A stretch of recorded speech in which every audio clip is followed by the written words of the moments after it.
আজকে আরও একটা দুঃসাহসী কাজ করতে যাচ্ছি। অর্থাৎ একটা জবা গাছে অন্য কালার গ্রাফটিং করব। কাঠগোলাপে সফলতা হওয়ার পরে যেন সাহসটা আরও বেড়ে গেছে। আমার এই জবা গাছটার বয়স ৪ বছরের বেশি। এটাকে আমি বনসাই করার জন্য রেখেছি, বাড়তে দেই না। ছোট্ট একটা পটে রাখা। তো এই গাছটার সাথে আমি আজকে অন্য কালারের একটা ডাল গ্রাফট করব। গাছটার ইতিহাস হচ্ছে আমার বোন ছোট্ট একটা আগা ভেঙে ফেলেছিল। সেই একটা টবে পুঁতে রেখেছিল, সেখান থেকে হয়ে গেছে। তো যাই হোক, আমি অন্য কালারের একটা ডাল নিয়ে সেটাকে ভি শেপে কেটে নিলাম। এবং আমার এই যে মাতৃ গাছটা, এটা থেকেও একটা ডাল কেটে নিব এবং সেখানে ডালটার মাঝ বরাবর ভি শেপে করে কেটে নিব, যেন আমার এই অন্য গাছের ডালটা এই ডালটার সাথে একদম খাপে খাপ মিলে যায়। তো আশা করছি এটাতেও সফল হব, আর আমার সাহস দিন দিন বেড়েই যাচ্ছে। দেখা যাক কি হয়।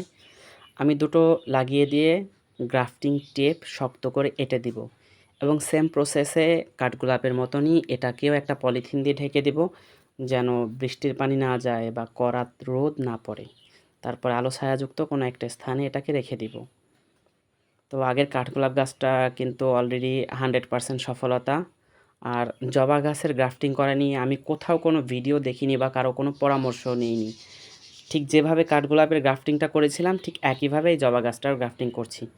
তাছাড়া এই গাছটা খুবই ছোট, আর আমি যে ডালটা নিয়েছি সেটাও খুবই আ স নতুন। বুঝতে পারছি না আসলে এটাতে সফল হব নাকি।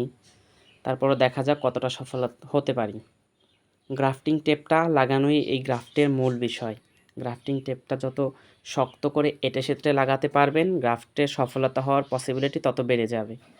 এবং আমি বেশি সতর্কতার জন্য এই টেপ লাগানোর পরও জয়েন্টের স্থানটাতে সুতো দিয়ে টাইট করে বেঁধে দেই। তো বনসাই নিয়ে আমার কোনো আসলে অভিজ্ঞতা নাই। আমি কীভাবে যে এটাকে বনসাই করব তাও জানি না। আমি শুধু জানি গাছটাকে বেশি খাবার দেয়া যাবে না এবং খুব বড় টবে দেয়া যাবে না।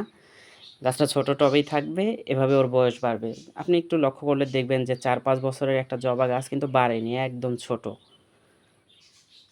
তো এরপরে হয়তো কখনো বনসাই নিয়েও কাজ করার চেষ্টা করব। দেখি অল্প বয়সে আর কত অভিজ্ঞতা নেওয়া যায়। আমি কিন্তু সুতো দিয়ে শক্ত করে বেঁধে দিলাম এবং আপনারা ওয়েট করবেন। ঠিক কিছুদিন পরে এটার আনপ্যাক ভিডিও আমি দিব। অর্থাৎ এটা যে পলিথিন দিয়ে ঢেকে দেবো, সেটা খোলার পরে কী অবস্থা, টিকলো নাকি নষ্ট হয়ে গেল সেটার ভিডিও দিব। তো প্রসেস আসলে খুব আহামরি বেশি কিছু না। অনেকেই প্রসেস জানতে চান। দেখলেনই তো, খুব বেশি কোনো প্রসেস নাই। জাস্ট ডালটা কাটলাম, লাগিয়ে দিলাম এবং শক্ত করে এঁটে-সেঁটে বেঁধে দিলাম। এছাড়া কিন্তু এখানে আর এক্সট্রা কোনো প্রসেস নেই।